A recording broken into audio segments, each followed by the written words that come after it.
Kemudian Musa dan Harun pergi menghadap Firaun, lalu berkata kepadanya, "Beginilah firman Tuhan Allah Israel. Biarkanlah umatku pergi untuk mengadakan perayaan bagiku di padang gurun." Tetapi Firaun berkata,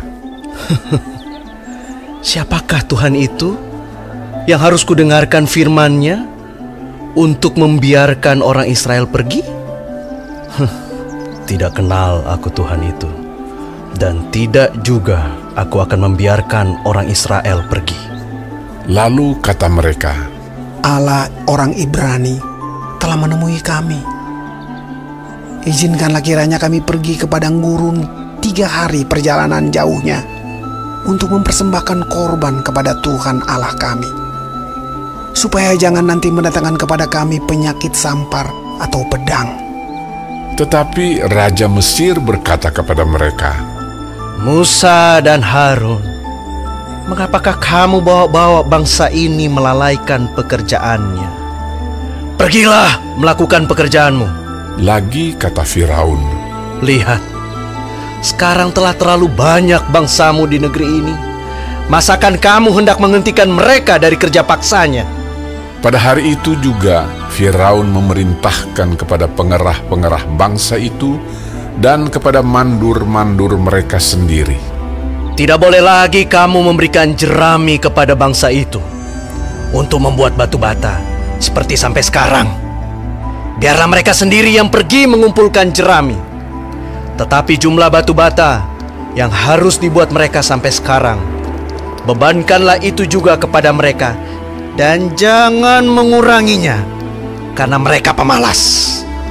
Itulah sebabnya mereka berteriak-teriak, 'Izinkanlah kami pergi mempersembahkan korban kepada Allah kami.'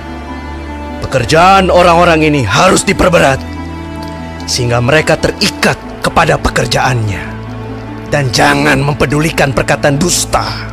Maka para pengerah bangsa itu dan para mandurnya pergi dan berkata kepada mereka, "Beginilah kata Firaun, aku tidak memberi jerami lagi kepadamu.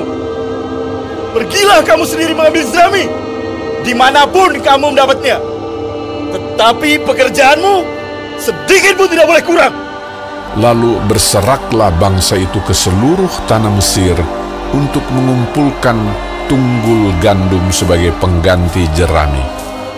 Dan pengerah-pengerah itu mendesak mereka dengan berkata, "Selesaikan pekerjaanmu, yaitu tugas sehari, seperti pada waktu ada jerami."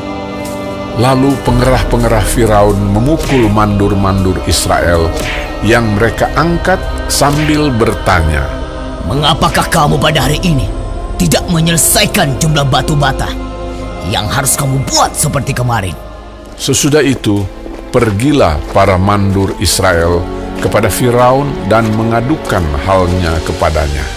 "Mengapakah Tuanku berlaku seperti itu terhadap hamba-hambamu ini? Jerami tidak diberikan lagi kepada hamba-hambamu ini. Tetapi walaupun begitu, kami diperintahkan buatlah batu bata. Dan dalam pada itu hamba-hambamu ini dipukuli. Pada rakyat Tuanku lah yang bersalah." Tetapi ia berkata, "Pemalas kamu, pemalas! Itulah sebabnya kamu berkata, 'Izinkanlah kami pergi mempersembahkan korban kepada Tuhan.' Jadi sekarang, pergilah, bekerja. Jerami tidak akan diberikan lagi kepadamu, tetapi jumlah batu bata yang sama harus kamu serahkan." Maka mengertilah para mandur Israel bahwa mereka ada dalam keadaan susah, karena dikatakan kepada mereka, "Kamu tidak boleh mengurangi jumlah batu bata pada tiap-tiap hari."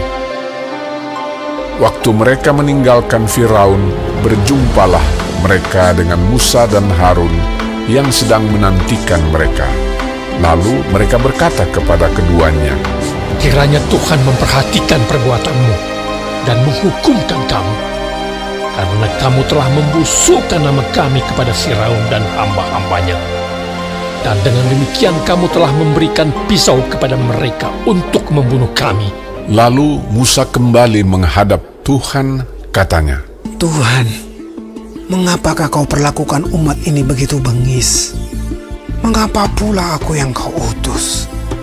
Sebab sejak aku pergi menghadap Firaun untuk berbicara atas namamu, dengan jahat diperlakukannya umat ini, dan engkau tidak melepaskan umatmu sama sekali.